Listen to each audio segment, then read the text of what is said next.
Good morning, friends, and welcome to Miss Debie's Story Time. Today, we are going to read a book about a hen that's going for a walk. Does anybody out there like to go for a walk? You do? Miss Debie loves to go for walks, especially in the fall. The leaves are turning colors, the air is a little bit cooler, and when we go for walks, do you find that when you're walking, sometimes you have to duck under branches or move around a mailbox or step over maybe a big rock so that you don't trip on it? Well, all of those things that we do are moving our bodies. We're moving our position. So those words like up, down, around, across, they're all called positional words. I know this doesn't sound like a lot of fun, but this book is full of positional words. And Rosie is the hen that's trying to go for a walk. It's called Rosie's Walk. And she is being followed by a very sneaky fox. So I need your help with this book with some sound effects. Are you good at sound effects? Yes. So let's get ready to read Rosie's Walk by Pat Hutchins. Rosie's Walk by Pat Hutchins. There's Rosie. There's the sneaky fox.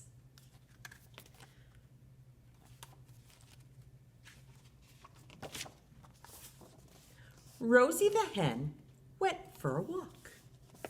See Rosie? She's going for her walk. Who do we see here? Is that the sneaky fox?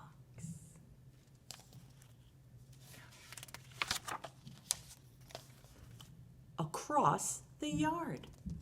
She's going across the yard. Do you see the fox here? He's getting ready to pounce on Rosie.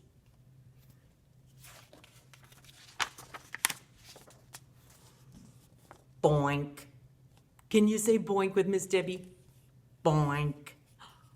The fox hit the rake and it hit him right in the face. Rosie's walking.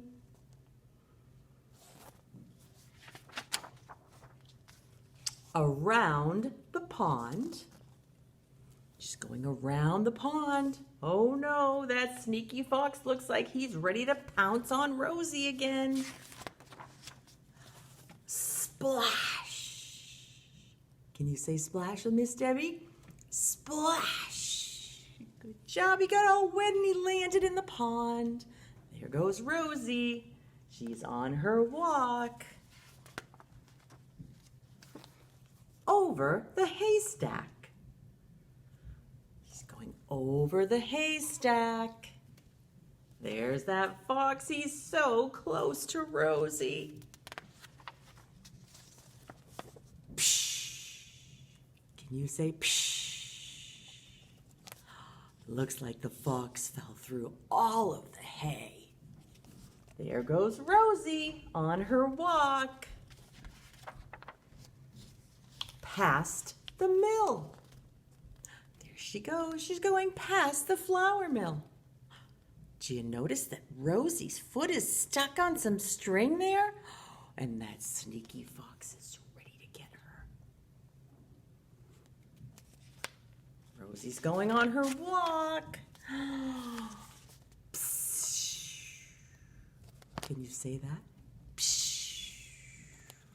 All the flour just landed on the fox. There goes Rosie on her walk. Through the fence. She's going through the fence. Oh no, there's the fox. He's getting ready to pounce on Rosie.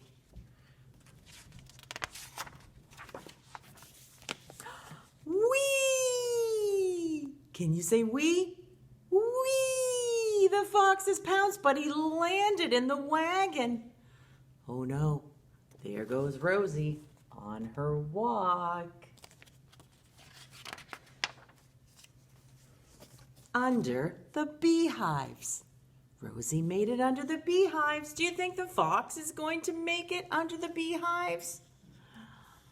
I don't think he's going to have that much luck.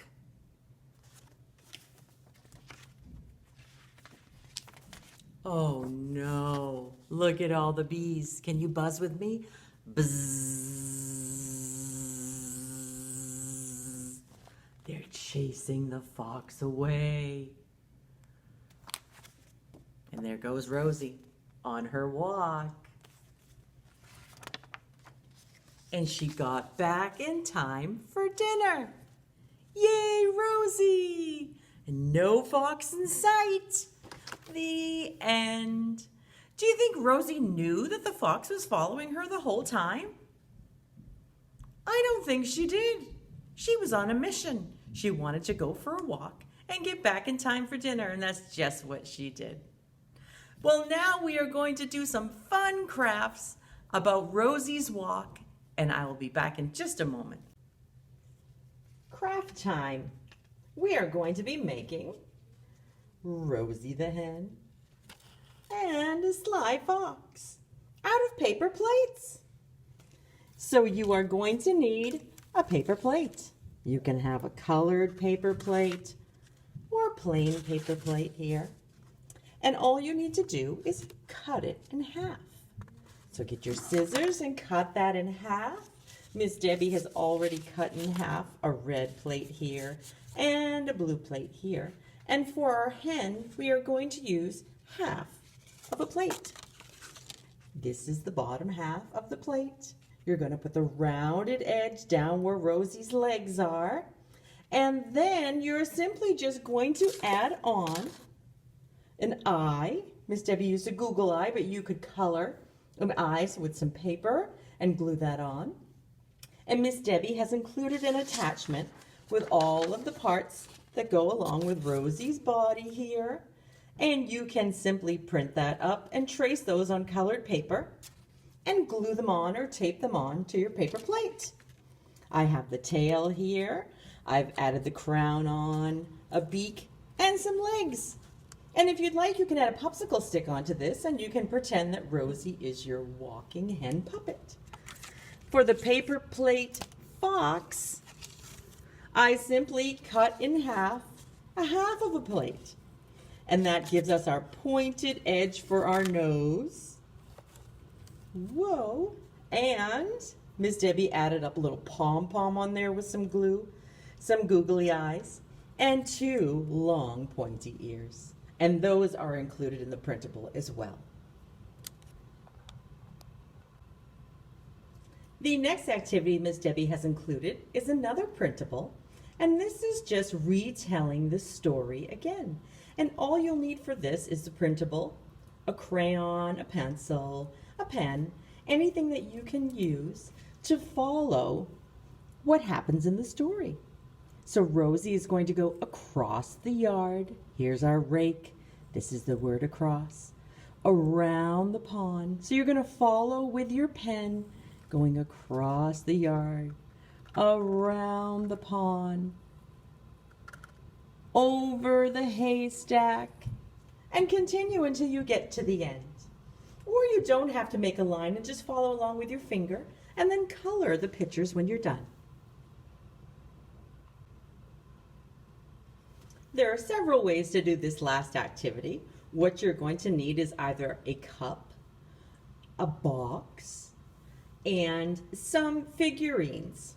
Miss Debbie has some bears here, but if you have some other toys that you like to use that are handheld, you can use those as well. We are just going to pretend that one of them is Rosie. I'm going to pretend my red bear is Rosie here. And one of them is a fox. I'm going to pretend my blue bear is a fox here. And we are going to practice our positional words. And so what you are going to do is you are going to take your cup or your box, or you can even use a tissue paper box, and simply cut out a door on one side and flip it over and cut out a door on the other side. If you need help from a parent, you can get help from a parent cutting that.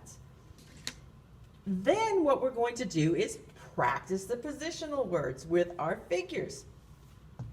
So we are going to pretend that we are Rosie, and we are going across the yard. Do-do-do-do-do, do-do-do-do-do. Then we could do going over the haystack, over the haystack, through the gate,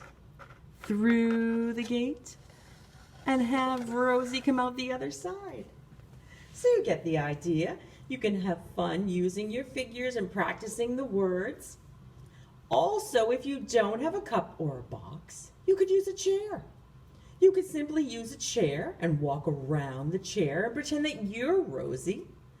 And you could crawl under the beehives with your chair as well. So I hope you have fun with all of these craft activities. Thank you for joining me reading one of my favorite books, Rosie's Walk, and making some silly hen and fox puppets. And until I see you again next week, stay happy and healthy, my friends. Have a great day. Bye.